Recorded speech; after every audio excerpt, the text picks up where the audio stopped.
From the worldwide headquarters of More Sports and Les Levine on a Thursday night. Good evening, everyone. Welcome once again to More Sports and Les Levine into our 23rd year and seen exclusively on cleveland.com and exclusively with us, the D-Man, Dennis Maniloff of cleveland.com and the Plain Dealer. How are you, young man? Les, what do we always say about this show and Cleveland sports? Never a dull moment. Just hang around. Something will happen. What happened today is the release of an article on ESPN.com where they said things are not quite as well as most people would think in the Berea headquarters of the Cleveland Browns. Yeah, it was Seth Wickersham wrote it. I thought he did a quality job of, reviving, not reviving, but rehashing. Going over, rehashing. There you go. That's the word. What has happened in the Haslam regime and the Haslam ownership. And, there was a lot of it was not surprising to those of us. No, I thought we knew most of it, but there were a few zingers in there. Sure, and it was also a primer for the nation. Lest you hadn't been in Cleveland and you were in Colorado, right. Perhaps. You want to know what it was like, what it's been like. But even for Clevelanders, interwoven throughout the piece was a warning from Wickersham that, hey, just because you think things are going well now, and you think the owner is staying away from things, doesn't mean that chaos isn't right around the corner. Oh, no. Unfortunately, because what he did was he painstakingly presented through sourcing and whatever else a portrait of ownership, not just Jimmy, but D as well, Jimmy and D now, that is prone to issues. All right, let's just go over a couple of things that showed up in the column. Number one, it looks like Dee Haslam has a little thin skin here, and when Jimmy was always related as or was identified as the owner of the team, she got upset because she wasn't the owner of the team. And since that point, I got to tell you something, it was noticeable that people went out of their way to use her name first, right? Yes. That was noticeable. Yes, Les, and you and I are among those who believe that Dee was the one who pounded the table, more so even than Jimmy, to bring Hugh Jackson back for a third year. However, the way it goes is they had 5 people on the search committee. They did not identify Dee as one of them, but this is going back 3 years now when Hugh Jackson got the job. And the point that was made is that they had 5 people in it. 4 people wanted McDermott, right? Yeah. And one John person, McDermott, the guy who wound up with and Buffalo. one person wanted Hugh Jackson, and that one person out of the group of 5 was Jimmy Haslam. So why have a committee? If four out of 5 say one guy and the other guy says nope, it's going to be this guy, why did you go through the sham of a committee searching out for a coach? They also had a search committee, a business search committee in there also. Right, Les. I mean, all the way to the last paragraph. I mean, the last paragraph, the walk-off for Wickersham, to me was a warning. It was recounting the end of the Kitchens presser, and you were there. Yes. Where Haslam walks away, and he sort of presents him as nervous to move on to the next thing. And sure, he's reading into his body language, which you had said was limping at the very least, or very slow gait. But the point, I think, what he was doing was he was taking some poetic license, saying just because it appears from this snapshot that Jimmy Haslam has everything that he wants. He's got a general manager who knows what he's doing. He's got a head coach who presumably knows what he's doing. He has his franchise quarterback. Just because this stuff is in place doesn't mean Haslam won't get restless. Why? Because it's in his DNA. That, and they're getting close to getting to where they should be.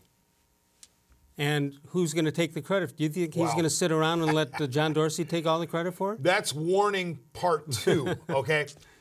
Part 2. All you out there, if you think that Jimmy Haslam is overbearing or meddling when his team is losing, what do you think he's going to be like when his team is winning? Yeah, when they're losing, that's when the owner should be as far away as possible. I mean, this guy is going to want all the credit. Yeah. He's not going to fade into the or the dynamic duo of Jimmy and D.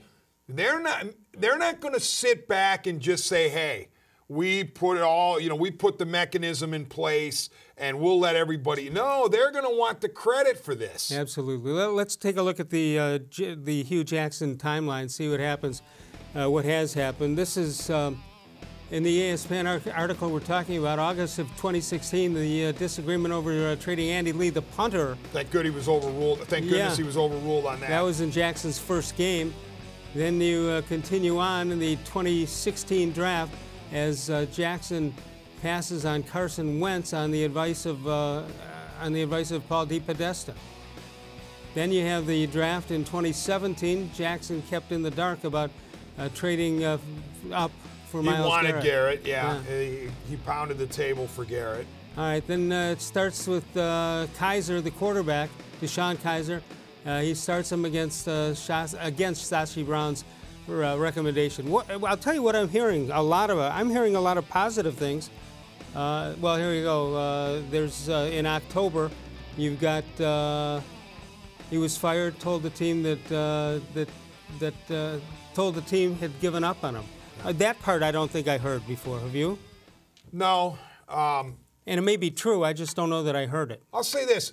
Not that he was featured prominently in the article, but Sashi Brown, to me, comes across as a relatively sympathetic figure. That's what I was about to say. I'll buy it to a large extent. I'm not going to say it changes the way I think about Brown, because I'm not one of those who just roasted him at every turn. I think he was given a thankless job, which is tear down the Browns to the studs. Right. He was going to be the guy who was going to be sent to the curb once this thing got rolling. Right, and it also, the Hugh Jackson undermining of Brown really put Brown in an untenable position. All right, if you want to get in on that discussion, you can do that at 216-575-0403. You see it at the bottom of the screen.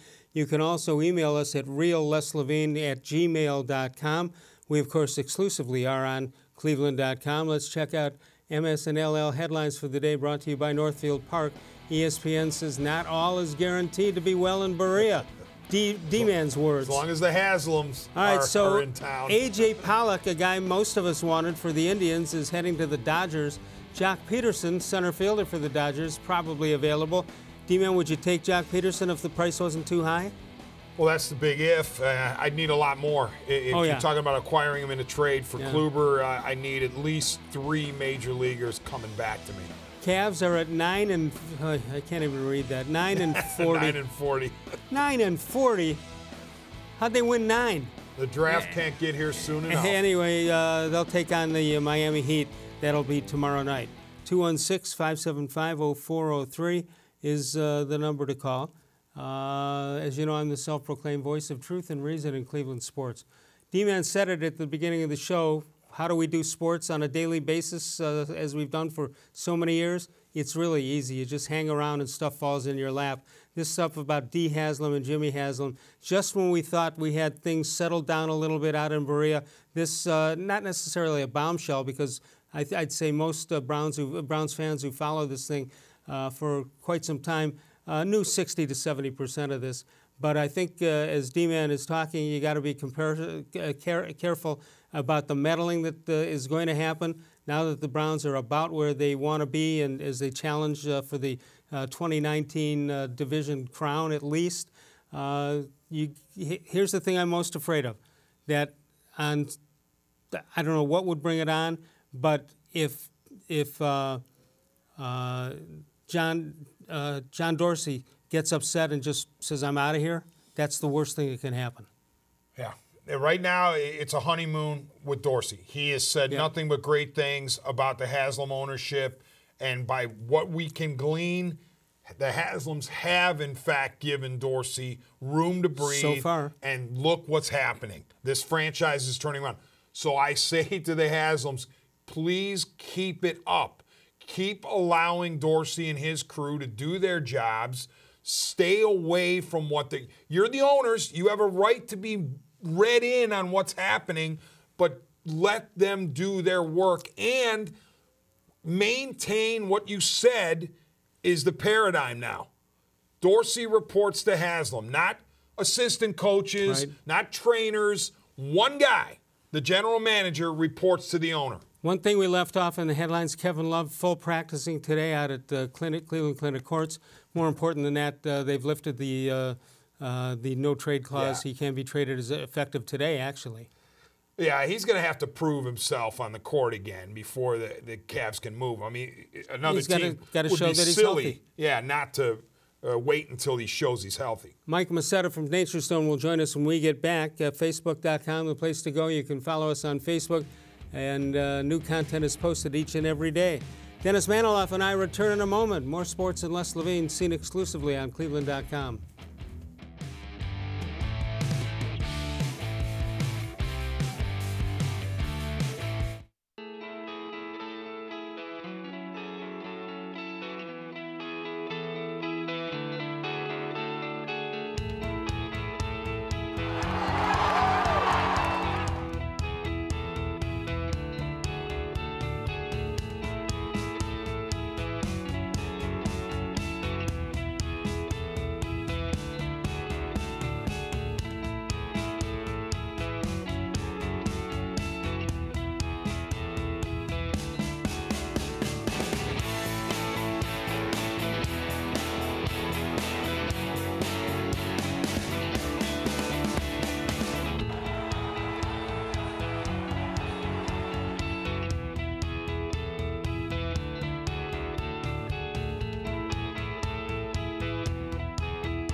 The Ohio Lottery Partners in Education program has been recognizing role model students and teachers since 2007. To nominate a deserving teacher or student, go to OhioLottery.com. In the About section, find Supporting Education. There, you can nominate students in kindergarten through 12th grade as academic all-stars. Teachers can be honored as the Teacher of the Month. Every school that participates is eligible for the School of the Year. The Ohio Lottery Partners in Education, where stars shine.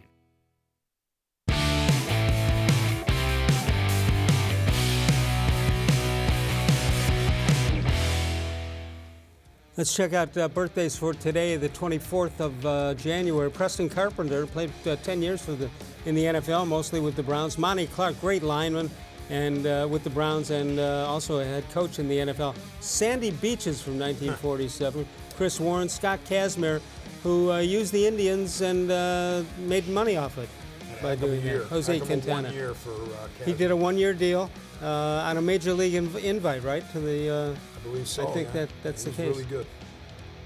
So people using that as an example, 216-575-0403 is the number to call. Mike Masetta from Nature Stone standing by to find out what Mike is thinking. Mike, are you up on what the news on the Browns today, coming off the ESPN report?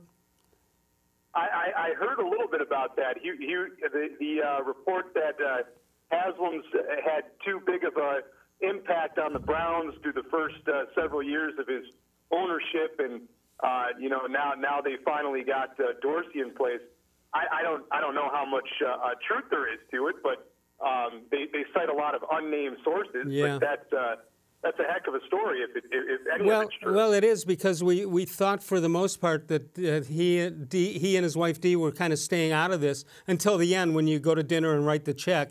But according to this. That doesn't seem to be the case, and I think what we all wanted is the ownership to just stay away and let the football people, or as John Dorsey would say, the football people. We need them to let them do their jobs. I don't want Dorsey getting in a position where he says, you know what, Mr. Haslam, thank you very much, I'm out of here. You can't have that. I agree, but let's look at it from the opposite way for a second. Had any of his initial regimes worked, would we have been sitting here saying, "Oh, he shouldn't be that involved"? No. If Brown comes in and does a great job, and they end up going to the Super Bowl and having a tremendous couple of years, I think it could be looked at a couple of different ways. It's his team. He bought it. He tried it the way that he tried it. It didn't work out. He brought Dorsey in. I would say let's look past the past and let's go to the future, because we've got a pretty good thing going right now, and I don't like all the negativity surrounding what's going on. If he made mistakes, he fixed them. At least it seems like he has. Right. So we're moving forward. That's the operative word, Mike. I think the article served as a warning to Browns fans.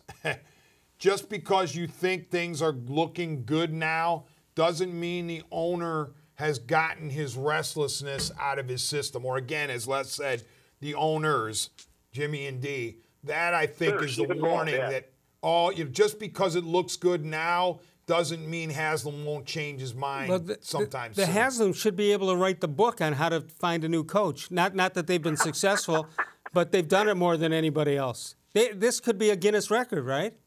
The amount of different regimes they've had in a small amount of time? I don't know. Oh, they've went through coaches and regime changes like water, but they've went through complete philosophy changes like crazy. Like they brought in initially, sort of more of a football mentality. Then they went and said, we're gonna try this intellectual approach, and now they're back to a real, football mentality. It's the opposite. Although the statistics guy is still there, I didn't know that. Yeah, DePodesta is. Paul DePodesta. DePodesta is still there, which is interesting to me because they have the football guy in Dorsey and DePodesta, who's the analytics guy from baseball, and maybe they tried to marry the two, and hopefully it works out. But they had a good season. They fired Jackson, which I think was necessary, and moved on. I like the Kitchens hire, and D-Man's 100% right. It could be a warning. But let's hope it's not. Let's hope he understands his role and everybody understands their role, and he puts his nose in where only he's asked to. And all right, let me see if I've got this right now. I'm going to talk about the Cavaliers, and the three of us, different generations apparently. And the question is this, I will ask the question. My wife said last night, "Do you want to watch the game?" I said, "Yeah." I'm aiming to get 3 good quarters out of this thing. Now, I've never been this way, D-Man. I mean, this team can't even play a competitive half. That's an embarrassment to an NBA team. I know they have injuries. Mike, are you watching every game? I can't watch them. I only watch in short stints, D-Man. I have to be honest with you. I cannot watch the entire game. They do well for a quarter. And that's a good sign. And then all of a sudden, no, it's not a good sign. They play no 4. Defense whatsoever. It's not a good sign. There's 4 quarters in a game. The last time I checked. My goodness. All right, so we're in the same boat then. And if they made a wholesale change, I wouldn't even know. I don't know who these. I'm looking at these players and I don't know who they are. I've never had that before. But there's a kid coming out in this year's draft, that Zion Williamson kid. If they can get him. He could change an entire franchise just by bringing him on. I think he's another LeBron James type. Yeah, but you're looking at a 1 in 3. Yeah, but under the new rules, you're looking at 1 in 3 chance, right?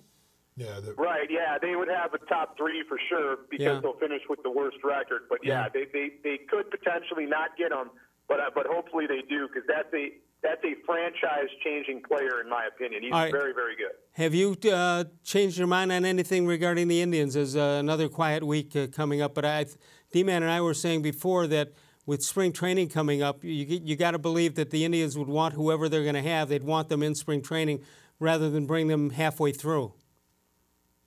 Well, in terms of signing a free agent, yes. In terms of a trade, I don't know that that's the case, because whoever they trade for would be going to spring training with their team and getting their workouts in anyways, and it's likely going to be guys that have played at the pro level, so they should have their workout regime and all that stuff. But I'm saying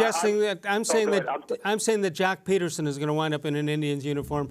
Dodgers have made a deal with A.J. Pollock. It leaves Peterson as the odd man out. And I think Jock Peterson, with the name spelled J-O-C, is one of the coolest names ever. It is. And he fills a need. You put him right in the left field, and he's your starter out there. They better get a heck of a lot more than that, though, if they're going to trade Kluber. But that'd be a nice starting piece for sure. Could you imagine Kluber and Kershaw 1-2 in that rotation if he goes to the Dodgers? But you know what? Kluber can. There are also two aging pitchers with bad backs. So that's good news. If they're healthy for the whole year, they're dominant. If they're not, that's like Schilling and Johnson were back in the day. Hey, but they got bad backs, and I don't like that. I just want to remind Chris Antonetti and Mike Chernoff. I want to remind them that it would not be a good idea to trade them to an American League team where in the ALCS or DS that you're going to face Corey Kluber. I don't care if his back is bad or not. It's not a good look if that happens. Well, I think that the Machado and Harper scenarios have to work themselves out for sure. But the Dodgers signing Pollock does free up them to get rid of another one of their outfielders, and Josh Peterson's probably the odd man out if they're going to go that route and make the trade for Kluber. So that would bode well for your wish not getting him in the AL. Yeah. That's a good thing. Anything you'd like to add to the proceedings here today? Just real quick on that Saints game and that awful blown call. That call would have never taken place had Sean Payton have managed that game properly. Absolutely. He had the ball on the 10-yard line with under 2 minutes in the game, and the other team only had 2 timeouts left. Run the ball. Make them use their timeouts. Keep the clock moving. Down to 30 seconds. Kick your field goal and win the game. Sean Payton got away. He got away with it. All the criticism goes to the referees instead of to him, who totally misplayed it. D-Man and to Mike, I am astounded at how many times these great NFL coaches can't handle a 2-minute situation. It's unbelievable how you would think I know they practice it every day, but they can't execute it.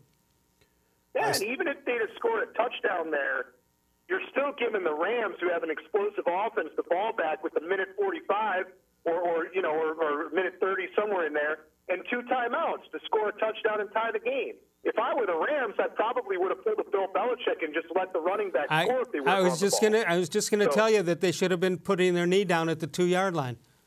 That's what I would have done. Yeah. But just Drew Brees, kneel it down, run the clock as far down as you possibly can. Yeah. You burn the timeouts, kick your field goal. They'll have about 20, 30 seconds left to try to tie the game. Good luck to him. It was awful clock management. All right, Mike, thank you so much. Nature Stone, one of the great companies in Northeast Ohio. They do a tremendous job, and I've been so fortunate to get to know Mike a little bit, and we appreciate all he does for us. Mike, we'll talk to you next week.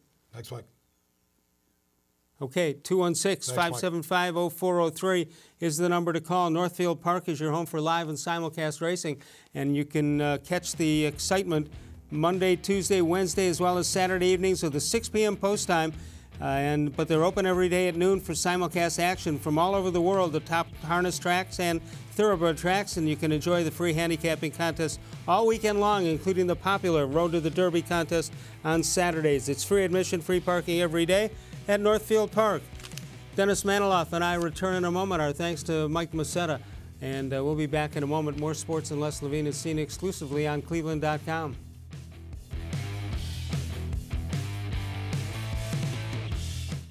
Your basement is damp, dirty, and not somewhere you want to spend time. Let Nature Stone Flooring transform your basement into a true extension of your home. Nature Stone's proprietary hydrostatic ports allow water to simply evaporate, so no mold or mildew. Plus, it has a higher insulation rating than carpet and is warmer than linoleum, vinyl, wood, or tile. Schedule your free in-home estimate easily online today and get up to 50% off. Nature Stone is the affordable basement floor solution that beautifies your home. Nature Stone, the only concrete solution.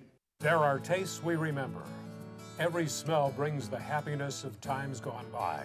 Experience this every time you walk into Gallucci's Italian Foods. Whether you need lunch on the go, a catered party, or that perfect blend of wine, meats, and cheeses, Gallucci's has exactly what you're looking for. Straight from Mama's Kitchen for old world traditions or original experiences. From the tastes you remember to new flavors you'll never forget. Gallucci's is a tasty branch of your family tree. When it comes to selling you a mattress, most retailers are handing you a line. a long line of extra steps that drive up costs and create confusion. At the Original Mattress Factory, we simplify the mattress shopping experience by building mattresses and box springs in our own local factories and selling them direct to you. It's short, sweet, and simply makes sense. So experience more than just the mattress store. Experience an original, the Original Mattress Factory.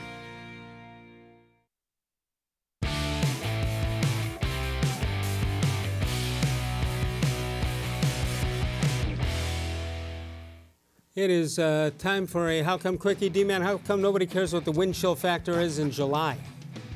Right? That's a good one.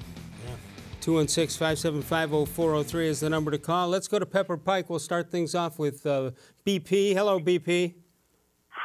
How are you guys doing tonight? We're doing well. How are you? Very good. Good. What did you? I didn't hear your opening remarks. I'm sure you talked about the article that We was, did? On the Browns. Yeah. What did you think about it? I don't think it was that big of a deal. It almost seems to me like just some kind of contrived way to get a lot of clicks. I think the Browns are a really popular team. Baker Mayfield is hugely popular because he's from Texas. He played at Oklahoma.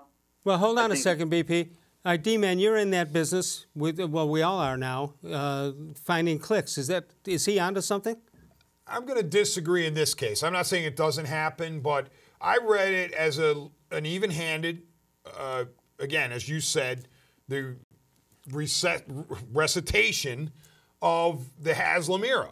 And I didn't think it was potshot journalism in any way. I think it was well researched. Obviously, he believes in his sources.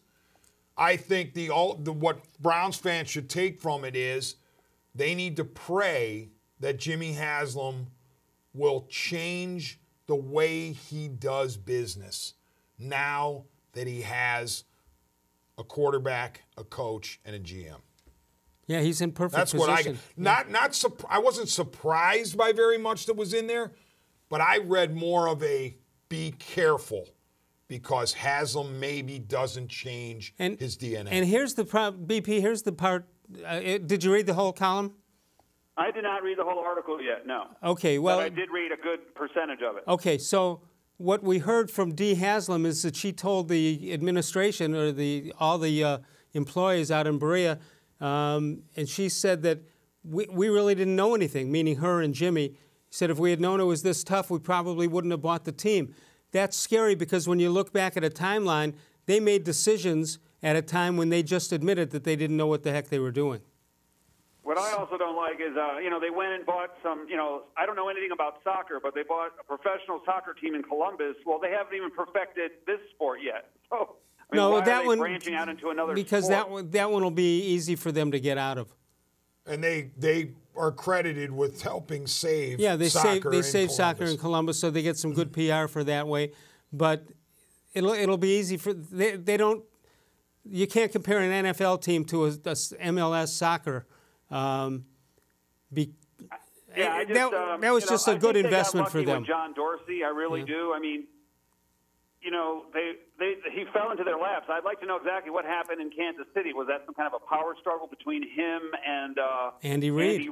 Or I'd like to know, and I'd also like to know who actually drafted, Tyreek Hill and Jason Kelsey, and what's the quarterback? Patrick Mahomes. Was it Dorsey or was it mostly Andy Reid? Do you guys know the answer to that? Well, Dorsey gets credit for most of the guys you mentioned, right? Because but they're set up. That Kareem Hunt, who actually was a fantastic player on the field. Their setup may not be the same as Cleveland. Maybe Reid has more power in that the way the organization is set up. That we don't know. I'm just happy that we wound up getting Dorsey. I agree, and like I said, I think the national media loves to pile on Cleveland, Cleveland. Are they going to screw it up again? Low hanging fruit. It's easy to do.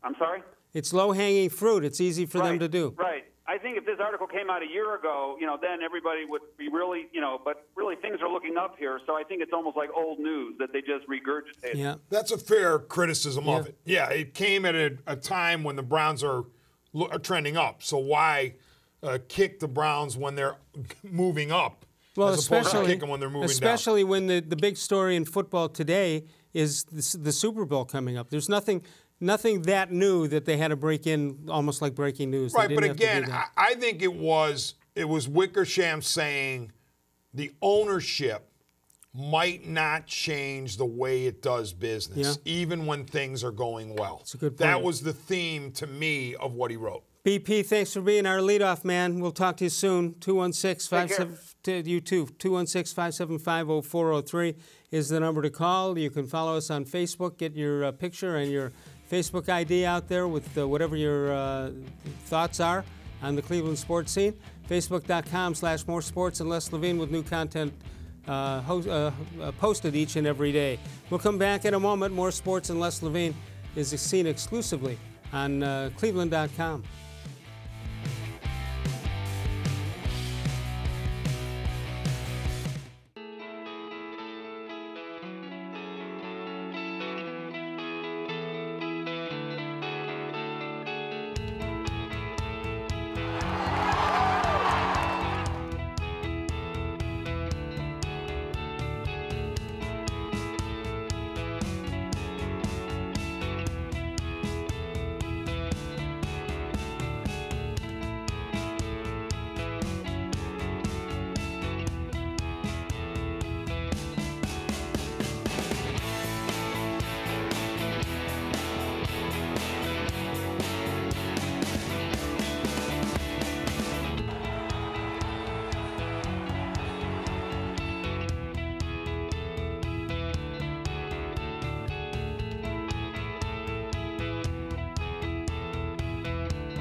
It takes attention to detail. With your local Bryant dealer, you're getting more than just a technician. You're getting someone who pays attention to your needs and the little things that make a big difference.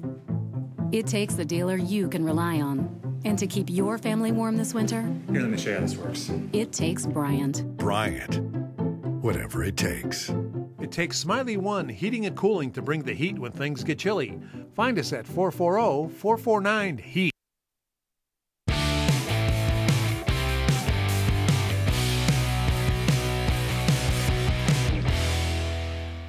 Let's take a look at this date in sports history. January 24th, 1950, Otto Graham throws 4 touchdown passes, and Lou Groza kicks the 16-yard field goal, and that was with 28 seconds left at Municipal Stadium. The Browns, not the Ravens, the Browns beat the Rams 30-28. Oh, the Ravens. The Ravens. The someday to be Ravens. Yeah. 6 years earlier, the L.A. Rams were the Cleveland Rams, and the Browns were in the AAFC. We'll have to have a staff meeting. Given that it's Super Bowl time, Tom Brady, greatest of all time. I think he is the greatest quarterback ever. Number 2, then, to me, would be Otto Graham. Yeah.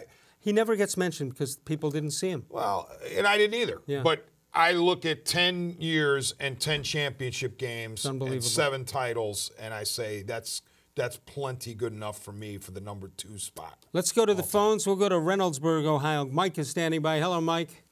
Hey, gentlemen. Good evening. How we doing? Doing well. How about you? Good, good. I didn't want to talk about this, but this day in history, they played football games this late in 1950? I was thinking the same thing. I think our research department, which consists of me, had a bad day today.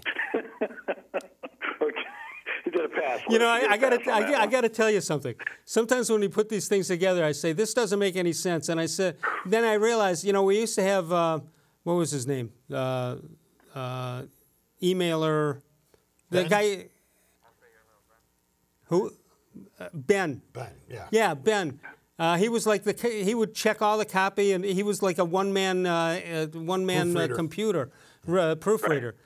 Now I figured, well, nobody's called in a while, so I can get away with writing anything.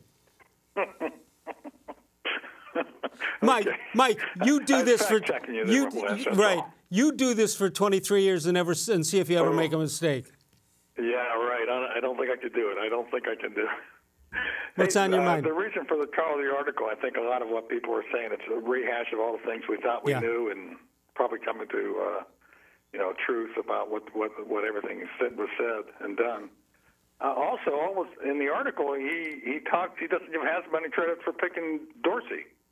And was that did Haslam do that on his own? Was that Paul DePodesta? Was it an executive search committee? I mean, where did it come up with? All of a sudden, you get Dorsey and Haslam gets no credit for that one. Here's the other thing it showed that Haslam would fire somebody and put somebody in that position without even interviewing that guy.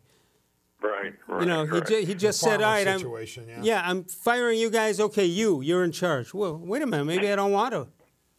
Right. And then the other thing about the article is no one wants to be quoted, but yet he's got all this inside information. Right. You got two people in a room, and that struck me when I read it, too. You got two people in the room, and you're saying you got sources on the inside. Yeah, one of the two people. And if it's favorable about one guy, that's your man. Right, exactly. And the other thing, I've worked for a gentleman that owned a company, and it was a five-and-dime company and meant to be a multimillionaire corporation. And believe me, those owners make decisions on a whim, and then they change. He'd walk in my office and say one thing before he got down to his office, the whole thing would change. Yeah, but Mike, they got so much money that they can cover their mistakes. Right. And I think D's right. D-Man's right. He could change his mind at any moment. I mean, he might not be happy with the way things are going. It could change. Yeah. I just hope he waits until until we get where we want to go. Yeah, the first sign of adversity in 2019, when there's a couple of losses in a row, you wonder what is Haslam going to do. I like the part, and I'm going to guess it was DePodesta who said this, that if you're totally committed to this plan, don't go see games for 2 years. Okay. Well, he talked about that. Remember, DePodesta talked about that. He talked about the roller coaster. You don't he want said, to jump off the roller coaster. You got to ride the whole thing all the way through. So. And that, I'll tell you, I'd never heard that analogy, and it's tremendous. It's perfect. Yeah. All right, Mike. Great call. Oh, go ahead. All right. Take care, guys. I was thinking. I'd do it. Thank you very much. Have a good evening. You too. Good to talk to you. Let me say this real quickly too. You can have a football guy general manager like John Dorsey, and also have him listen to and implement some analytics. They don't have to be mutually exclusive. Right.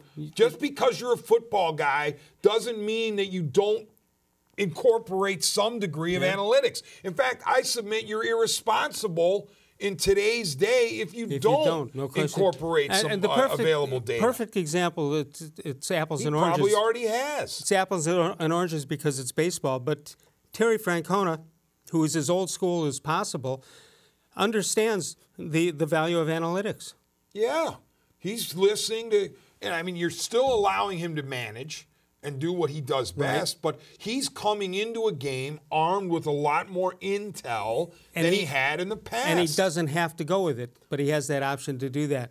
All right, speaking of Facebook, we asked a question about the Indians. We wanted to know, as constructed right now, before any trades are made, how deep do you think they can make a run in the in the AL Central? So let's take a look at it. We got Ed Watkins. He's an eternal optimist. Way to go, Ed. He says all the way to a World Series win. Andy says if they're lucky, they're like a 7th or 8th seeded team in the NBA, barely good enough to win the weakest division in baseball before getting swept in the ALDS, and that may be optimism on my part. Mark says, Les, like you always say, just get in and anything can happen, but not sure the Tribe Brass believes that. Seems like they've backed it off a little bit. And Gerard says, might be able to still win the weak division, but will fight the Minnesota all the way and then get swept in the first round. Chris says it's all on the pitching, and I would say Short should win the division, though.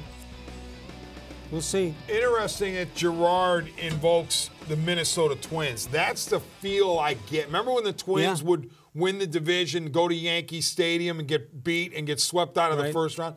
I'm getting the feeling that these Indians are like those Twins teams. The little small market team that could, and you hope they break through.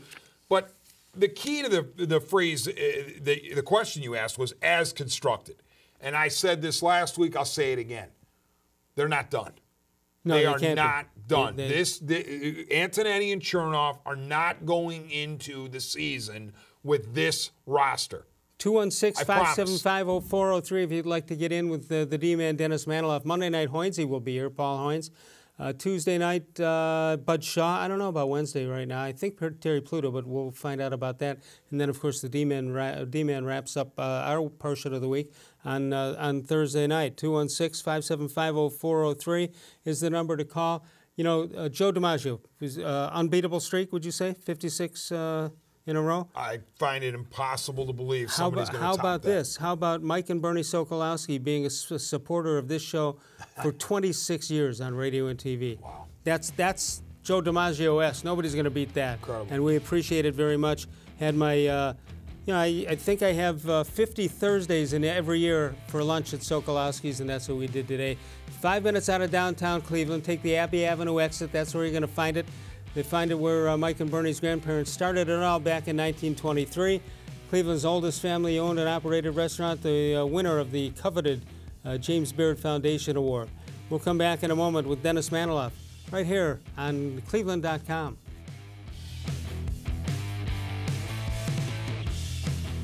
The concrete in your garage is uneven, cracked, pitted, and just plain ugly. Transform your garage into a welcoming entryway with Nature Stone flooring. Reduce tracked-in dirt, eliminate puddling and salt damage. Plus, Nature Stone corrects uneven concrete so you don't have to worry about tripping or slipping. Call or go to naturestone.com to schedule your free in-home estimate today and get up to 50% off. Nature Stone is the affordable garage floor solution that beautifies your home. Nature Stone, the only concrete solution.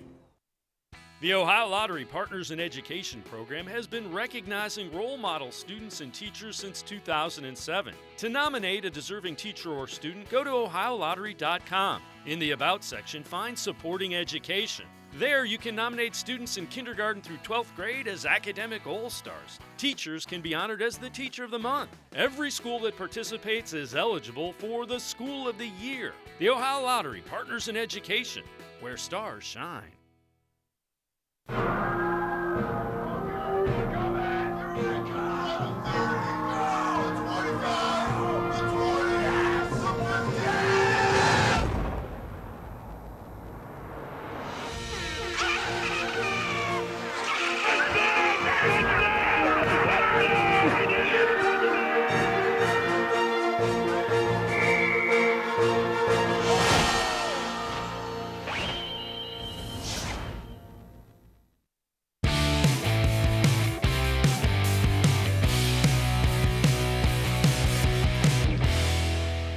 Let's take a look at this day in Les Levine history, plus the week in review.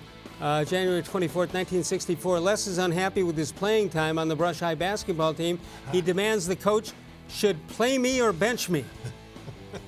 Come on, do one of the two things. Week in review, we go back to Monday, 1978, and this will tie in with what we want to talk about. Les was given a present of a bowling ball and shoes. He had never seen a pair of bowling shoes that didn't have a number on it.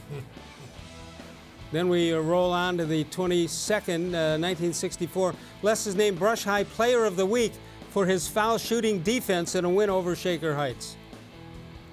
Don't make it. Don't make it. Is that it? No, we got one more. This was the 23rd, 2018, just last year. To get more publicity for Tri-C, Les suggests that their band learns to do script Cuyahoga Community College.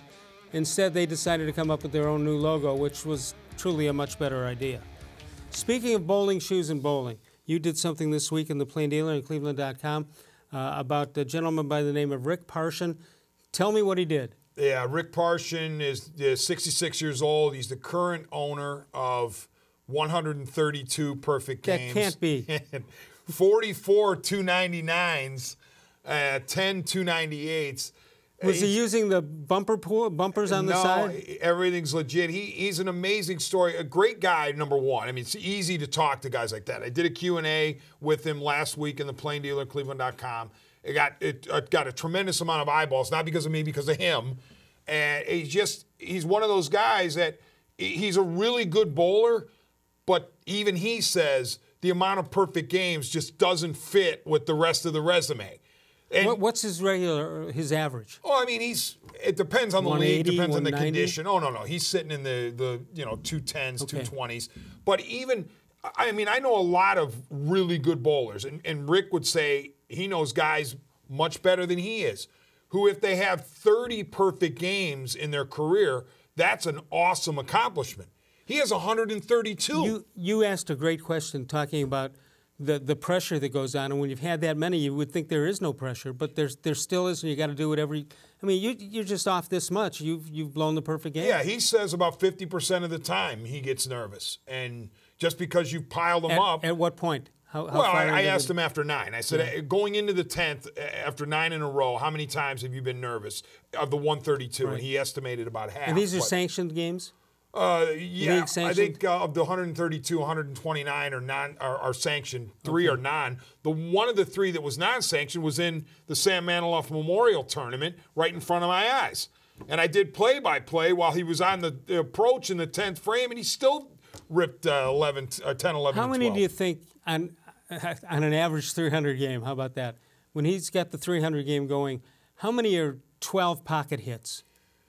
I didn't ask him that, but I would guess from what I've seen over the years, the amount of 300s I've witnessed, I'd say maybe 30 to 35% are 12 flush, because it's almost impossible to do that. Yeah, then you're getting the good roll and the shake-up of the pins. Of all his stats that are mind-blowing, he said, he estimated to me, he's had 11 straight strikes in a game, 222 times. God. 11 straight starting from at any first point. frame? Yeah, at any point in a game, 11 straight strikes. He said he's done it 222 times. It's unbelievable. Guy who needs some luck, not luck. Well, luck plays in sometimes too, but down in Columbus, they're struggling in basketball, and Rick Holtman is trying to get his team on the right track. Lost one to Purdue last night, and let's hear what he had to say. You know, I believe in our guys, and I believe in their approach and their willingness to kind of fight through this. And, you know, listen, the results are the results right now, and they're not what any of us want. And it's certainly been the hardest stretch of my coaching career, but I believe in our guys, and I'm confident that we've got a group that if we can just stay committed to this process of getting better and learning from this, then hopefully, you know, we'll see better days. He doesn't sound very happy. 216-575-0403 is the number to call. Northfield Park, your home for live and simulcast racing. And you can catch that on Monday, Tuesday, Wednesday, as well as Sunday evenings. 6 p.m. is the post time on that. And they've got simulcast action from the top thoroughbred and harness tracks all around the world. That starts at noon each and every day. Free admission, free parking every day. That's at Northfield Park. Each week, the Ohio Lottery Partners in Education has a program that recognizes students who are role models from across the state of Ohio. This week, we head to Hudson High School to meet Jay Johnson. Jay is a great swimmer, and he excels in the classroom as well. The Ohio Lottery proud to salute Jay Johnson, this week's Shining Star.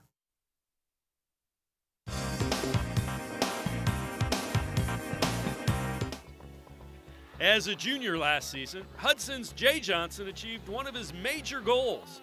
He won a state championship in the 100 freestyle and saw an incredible amount of hard work pay off. It has been my goal since I was in the 8th grade. I saw the great swimmers that Matt was putting out, and I wanted to be one of them, and I wanted to win states. And my sophomore year, my grandfather passed away like 3 or 4 days before the state meet. So I wanted to come back and kind of honor his memory and do something really special. He started coaching when he was 10, 11 years old, and you know, we just told him, man, you got some potential. We just got to swim big. We just got to figure it out. And you know, he slowly grasped the sport. Once he got into high school, he was excited to be a part of the team, and I couldn't be more proud to see him on the top of the podium. This success has driven Johnson to work even harder in his senior season, and the results continue to be impressive. Jay has top 3 times in the state in all 4 of the freestyle events this year. He also broke a pool record at Hudson in the 200 free, a record set in the 1990s by one of the program's legendary swimmers. Going through this swimming program through Heat and through the high school, like, you know who Scott Claypool is, and you know that he's a great swimmer, and so having the ability to take down some of his records is really just something really cool. Jay is just as good in the classroom as he is in the pool. He has above a 4.5 GPA in accelerated classes at Hudson and chose Ohio State over a number of other scholarship offers. Being close to home is actually one of the big things about Ohio State, because I had looked at some other schools like Cal and Stanford, but they were just a little far. And so the ability of swimming with a really good program, they just changed over coaching, and I'm really excited with where the program's looking to head, and with all the recruits they're pulling in, I think we have a chance to do something really good and bring something for the state of Ohio. He's smart. He wants to do it for the team. Every day he asks me, how was that practice? He wants to get better every single day, you know, whether it's that or whether it's in school. He's just very driven. He grew up in a great family. His 2 older siblings swam for us. I think he benefited from that because he was around our program from an early age, saw what some of the older kids had done when he was a young kid, and he just wanted to be a part of that. And the crazy thing is now he's what everybody wants to be. Right now I'm leaning towards political science, and I'll be taking some courses in some of the other social studies classes like philosophy and maybe anthropology, stuff like that. Grades are really important to me. Like, that's part of the reason why I chose Ohio State, just because I know I'll be going somewhere that I'll do really well academically, and it'll push me forward into any career I want to, because I know I obviously can't swim forever. Well, if you know a student deserving of recognition, visit OhioLottery.com. Go to the About section and find the tab marked Supporting Education to nominate him or her as an academic all-star. He or she could be one of our shining stars from the Ohio Lottery. You can follow us on Facebook, Facebook.com/More Sports and Les Levine. New content posted each and every day. Dennis Maniloff is here. Monday night, it's Paul Hoynes. Let's go to the phones. We'll go to Chuck, who's in Masery, Ohio. Chuck, good evening. Go ahead. Hi, Les. Hi, D-Man. Hey, how are you? Hey, I hate to belabor the overtime point in the NFL, but yesterday I heard one of the best ideas I've ever heard about how to handle overtime in the NFL. Let's hear it. Of the 4 major sports, Les, what sport now would you say has the most exciting overtime? I mean, I would say baseball, because both teams get a shot offensively. Yeah, I'd say baseball. I think personally it's hockey, because the minute you face off, both teams are under pressure to score. But you know, it doesn't matter. Okay. I can put football on that same plateau. Coin flip. Obviously, the team that wins the coin flip chooses offense or defense. Team that picks offense gets the ball obviously on a normal kickoff, and that team has to score a touchdown to win. They win if they score a touchdown. Right. But if they don't score a touchdown, they lose. Game over. Defense wins. Right now, you just want one possession?